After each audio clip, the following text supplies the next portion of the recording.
Good afternoon, everyone. It's Friday the 13th. That's right. It's August 13th, 2021, and it's Friday the 13th.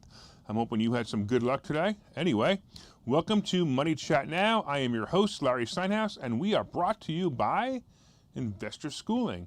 That's right. You can go to investorschooling.com right now, RSVP for a free class, and you can learn everything about the stock market, everything about real estate investing, everything about money.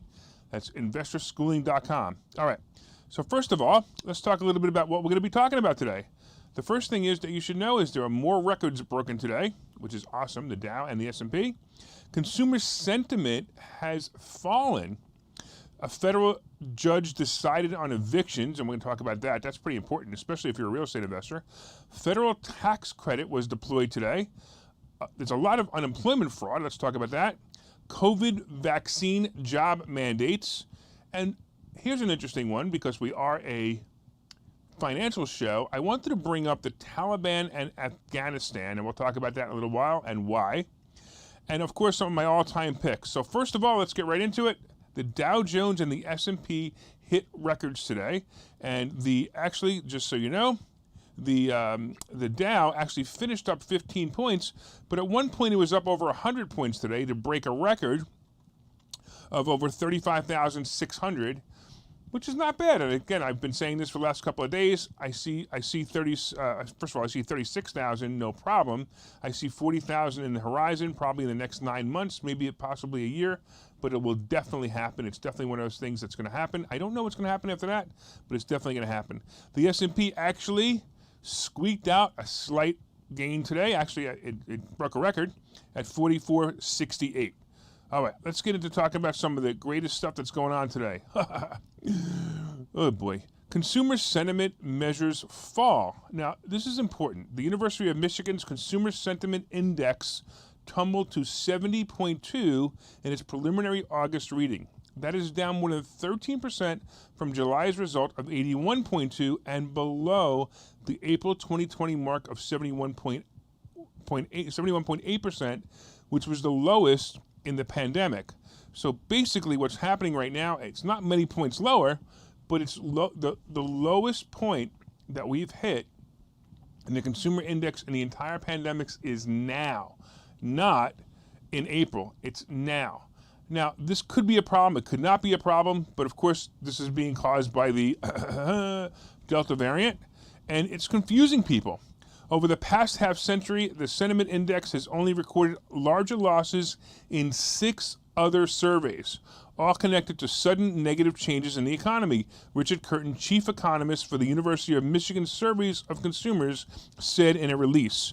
2 of those larger month-to-month movers were April 2020 amid the pandemic and October 2008 during the financial crisis. Now, I'm going to tell you that these, in my life, were the 2 worst financial crises I've seen. And now consumer sentiment is actually moving down to that point. Now, I do have to say that the consumer sentiment index is just one preliminary data point, and other recent economic data points, including weekly jobless claims, have pointed towards a continued economic recovery. My thought on this is that this is just a little bit of fear people are having. They don't know how to answer the question. I believe it's more about not knowing how to answer the question than it is the actual question. So I'm going to say to ignore this for now. We will see how the Delta variant affects the economy, but I'm actually going to say that we should really ignore the consumer sentiment at the moment. It doesn't mean don't be consciously aware of what happened. Just ignore it because I believe it's not going to affect the economy as it normally would. All right, let's go into something else. A federal judge decided on the eviction policy. Now, we know about the eviction moratorium, and we know that it's been extended to October 3rd in certain areas, and it's been extended to October 3rd in certain areas that have high transmission rate of COVID.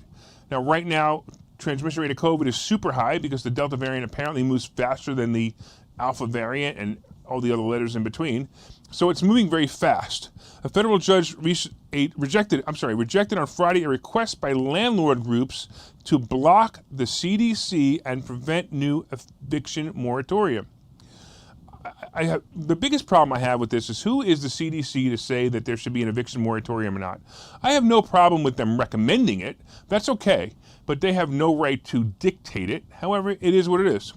The decision by Judge Dabney Friedrich of the U.S. District Court for the District of Columbia is a win for the Biden administration.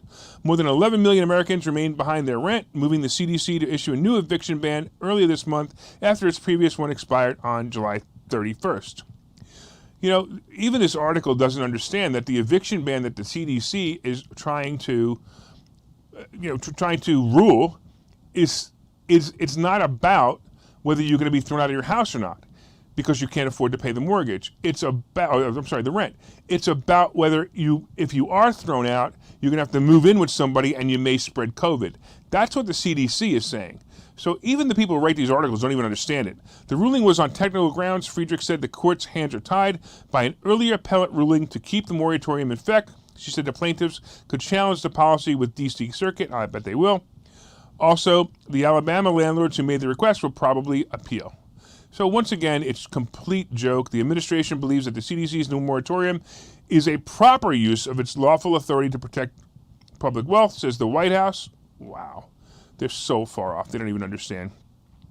The CDC's eviction ban has faced numerous legal challenges, and landlords have criticized it, saying they can't afford to house people for free or shoulder the country's massive rental arrears. On Thursday, the U.S. Supreme Court struck down at least part of New York's eviction moratorium. So once again, we're stuck with a situation where whoever they want to be is controlling you as a landlord. So if you're a landlord and you own a property, hey, too bad. Don't you know that because if you own one property and you're a middle-class person and you're making enough money to pay the rent and own your property, well, hey, that's too bad. You're rich, and this guy who rents from you isn't, so it's your fault, and you need to make sure that you house them. That's basically what they're saying. It's not right. All right, we're going to take a commercial right now while I compose myself and get out of my own opinions. We'll see you in about a minute.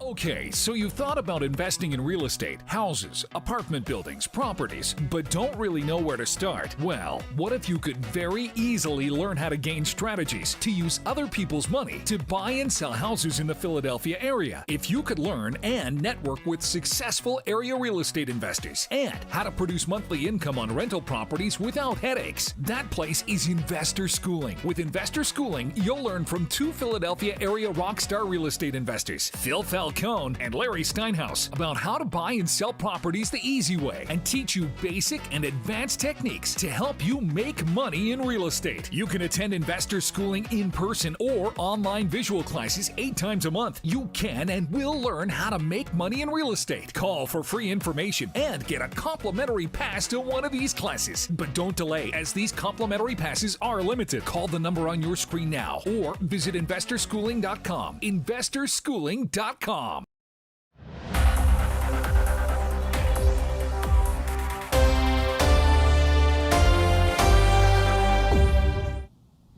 All right, welcome back to Money Chat Now. I am your host, Larry Steinhouse, and today we were discussing things such as the Dow and S&P have broken records today. We talked about the consumer sentiment falling to the lowest point it's been in the entire pandemic. That's not good, but we also talked about why we should ignore it, at least for the moment. We also talked about the fact that a federal judge decided that the CDC can do what they want with evictions. They can legally tell you that you can evict people from your property. Oy, oy, oy. All right, let's talk a little bit about the federal tax credit. So this is something new. The federal tax credit is basically, just so you understand, the tax credit payments totaling $15 billion were issued to families with 61 million kids in August, the IRS and the Treasury said Friday. So I want to read this sentence again because I found it very funny as I read it. Child tax credit payments totaling $15 billion were issued to families with 61 million kids in August. So that basically means that if you have a family of 61 million kids, if you have 61 million kids, you got $15 billion. That was the way that sentence was written. Anyway, once again, so that basically what's happening is these funds are being deployed to people who have children. Now, I want to explain something to you, because these people have gotten anywhere from $200 to $300 per month per child, depending on their age in July. They started in July, It's once again being deployed today, and every 15th it'll be deployed. Now, some of you are going, well, that's just incentive for people to have children and get money. It is and it isn't. And I want to be clear on this because there's a lot of confusion on this. There used to be a tax credit of $2,000 that you used to get if you had children. And everybody was cool with it. They just said, hey, listen, this is cool. I don't have to pay taxes on $2,000 of the money I get. I don't have to pay $2,000. It's a complete tax credit, so you don't have to pay any taxes on it. You get the money back. You actually get $2,000. So in other words, if you owed $10,000 in your tax return, you only owed $8,000 because you got a tax credit of $2,000. So here's what's happening. Now they raised the tax credit up to $3,600 per family, per child. And how that works is instead of you getting it at the end of the year, when you file your tax return, you can get a payment now for it. Now, if you don't qualify for this at the end of the year, you still have to pay it back. It's no different than the ACA, the Obamacare payments that you were getting on health insurance. So keep in mind that this isn't, look, some people may say it's a handout. It's not. It's just an advance of your tax credit. So the money's not a handout. Whether you believe there should be a tax credit or not, that's something completely different. But it's just an advance on a tax credit. And here's a good thing about this. Remember all this money that you pay into the government every week or every other week or every month out of your paycheck, that they borrow that money for free, and then at the end of the year, if they owe you money back, they don't give it to you with any interest? Well, as far as I'm concerned, this is the interest. Now I'm getting to borrow money from the government interest-free with this, and also, by the way, Obamacare or ACA, and I get to borrow that money for free, and I have to pay it back at the end of the year without interest. So it's not such a bad thing. Now, here's the only problem. The enhancements are temporary and will end after this year unless Congress extends the timeline. Senate Democrats' $3.5 trillion budget framework, which, by the way, was the infrastructure. Once again, politicians have hidden their agenda inside another agenda. So the enhancements are temporary and will end after this year's, unless Congress extends the timeline. Senate Democrats' $3.5 trillion budget framework, which passed this week on a party line vote, would extend the enhanced credit but doesn't specify a duration. So a couple of things here is, one, they snuck it in there, and that's okay. I'm okay with them passing it, but it has nothing to do with infrastructure. The second part that you need to understand is they didn't specify a duration, which means it could go to the end of this year or it could go on forever, and either one is fine with me. Actually, to be honest with you, I like the idea of the government giving money back to people early, so I'm okay with it either way, but it would be nice if they said how long it was going to happen for. All right, let's go into the next topic, which is unemployment fraud.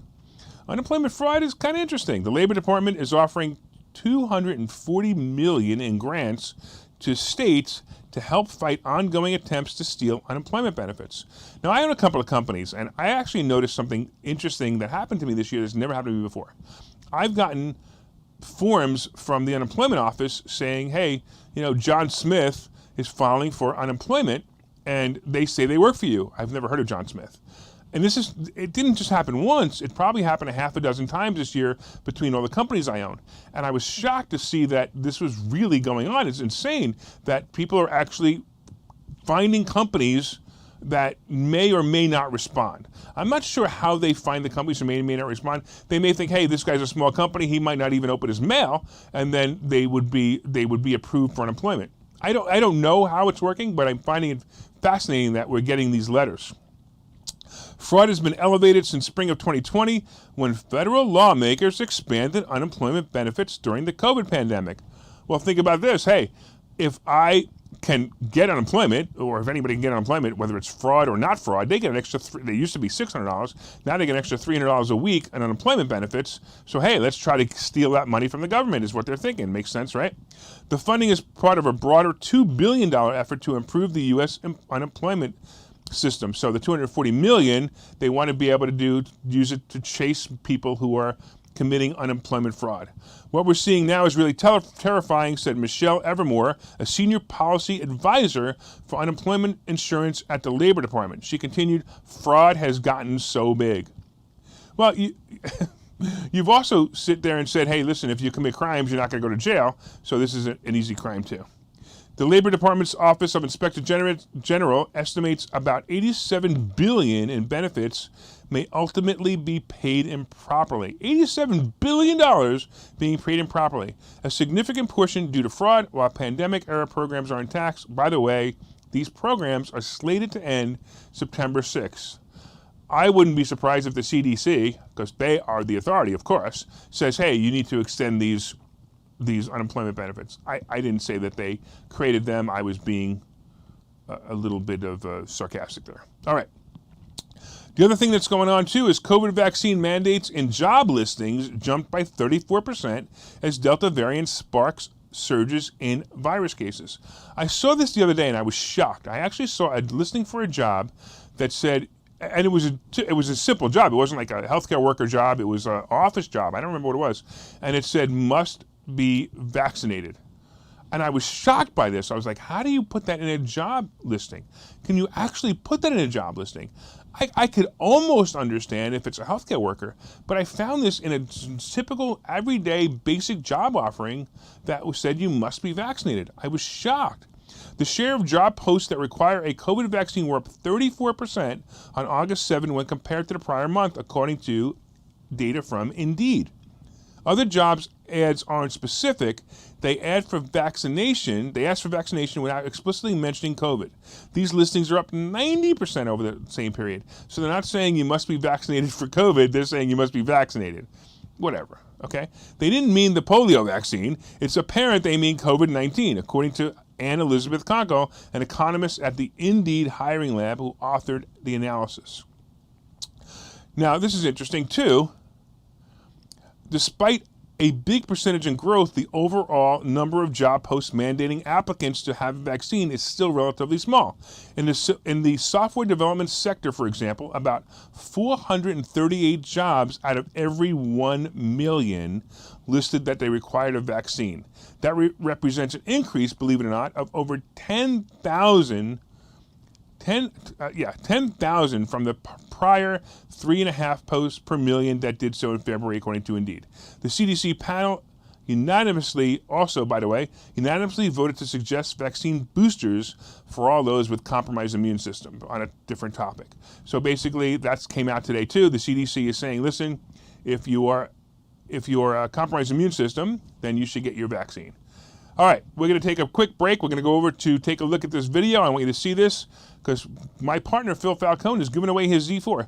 Anybody want a free Z4 convertible? You know, this has got to be the easiest contest to ever enter. And take a look at the details right now. Hey, if you were listening to Investor Schooling Live today, I'm Phil Falcone, and I made the decision today on air that I'm going to be giving away this car. You want to take a look at it? Let's do it. How would you like to pop your top without ever getting out of the car? Huh? It's pretty cool. You can do it at a red light.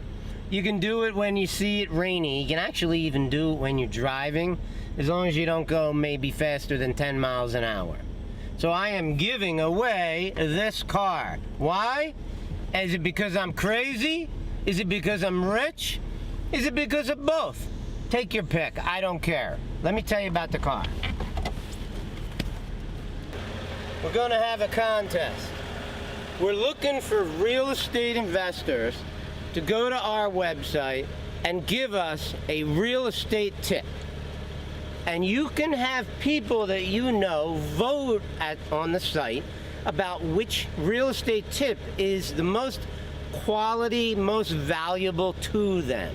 So let's just say that our contest is going to be looking for quality real estate tips and for votes. So you need to get your friends, your family, people who care about you, and real estate investors who are willing to go on the site and vote for it.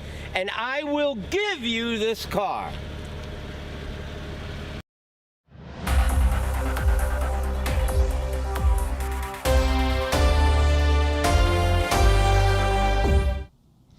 Welcome back to Money Chat Now. I am your host, Larry Steinhouse, and today we've been talking about how the Dow and S&P have broken records. We talked about consumer sentiment being low. We talked about the fact that a federal judge decided that it's okay for the CDC to prevent evictions. We talked about the federal tax credit. We talked about employment fraud, and we talked about the COVID vaccine job mandates inside the applications. I wanted to go into something that we don't normally talk about, which is the Taliban seized two of Afghanistan's largest cities. So why am I talking about the Taliban and why am I talking about Afghanistan? What does that have to do with the stock market? Well, if a war breaks out, the stock market is typically affected by it. So just be careful that this is, believe it or not, it's a footnote in the news right now because the only thing in the entire news is COVID, COVID, COVID, COVID, COVID. So war breaking out in Afghanistan is not that important, and the Taliban is seizing Afghanistan is not that important to normal people. But to me, I know that this is something not only is it important, but it's important not only is it important to the world, but it's important to the stock market. The Taliban captured the major Afghanistan cities of Kandahar and Herat, NBC News reported. Insurgents have rapidly seized control of large swaths of Afghanistan just weeks before the U.S. is set to complete its withdrawal of troops there. Look, I'm a big fan of pulling our troops out of Afghanistan. I'm just not a big fan of the outcome and what's going to happen. So maybe it was done too fast, maybe it was done wrong. I don't know. I'm not a politician. I'm not a general. I don't really know. I just know it's going to be a little scary. So President Joe Biden's administration ordered this week that 3,000 troops be temporarily deployed to the capital to help evacuate the embassy personnel. So they're sending people there to protect them. The insurgents have now seized at least half of Afghanistan's 34 provincial capitals, taking control of roughly 2/3 of the nation and encircling Kabul, where the U.S. Embassy is preparing to evacuate all but its core diplomatic personnel. Look, it is what it is. Just watch it. Watch the news. Watch this weekend. See if anything bad happens. But I got to be honest with you. This is something you need to pay attention to because it really could cause a drop in the stock market. That could actually be the catalyst. All right, a couple of things today. First of all, Coinbase recovered a bit today along with Robinhood. Robinhood also went up a little bit today. My favorite pick is still Robinhood. I'm telling you right now, Robinhood is a play. If we could get Robinhood, every time Robinhood goes below 50, if you have the money, add to some shares. It is not a great call play at the moment because it's just too expensive, but watch for it. I'm going to tell you the other thing is Alibaba is still disappointing me. It's actually surprising that it just keeps going down. I'm expecting it to come back. I'm expecting it to go over 200, but I think it's just getting beat up by bad rumors as well as, just fears that China is going to take it down. I'm looking forward to drop another 5 or 6 points, and I may actually add to it again. So today, once again, was Friday the 13th. I'm pretty excited about Friday the 13th. Friday the 13th is a pretty exciting day, and some good things have happened to me on Friday the 13th, so maybe it'll continue to happen to me. I'll let you know on Monday what great things happened. So I want to thank you once again for watching Money Chat Now. I am your host again, Larry Steinhouse. By the way, from time to time, I own some of the assets and options discussed in the show. The opinions discussed on the show are solely mine, and no one has asked me to discuss them. Thank you for watching Money Chat Now. We look forward to your continued support. Please, please, please like and share. Tune in tomorrow and make sure that you comment so I know you like the show. Take care. Have a great weekend. We'll see you Monday.